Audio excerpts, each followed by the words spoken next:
Daily math review number 1. So in 1 week, the number of bowls a potter made was 6 times the number of plates.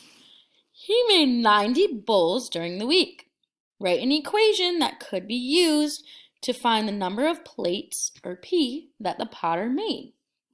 So, what we can look at here is an equation, meaning we're going to have an equal sign. So we are going to have an equal sign.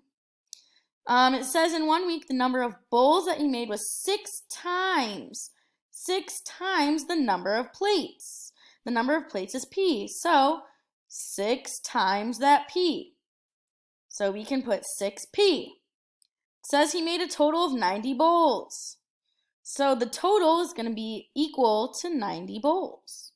So the equation is going to be 6 times P, or 6 times the plates, equals 90. So that's going to be it. Don't stress if you're not totally understanding it. I know it's still fairly new, and we're coming back from spring break, so don't stress. It's going to be that 6 plates equals 90 bowls. And that's going to be it for the DMR number 1. Great job.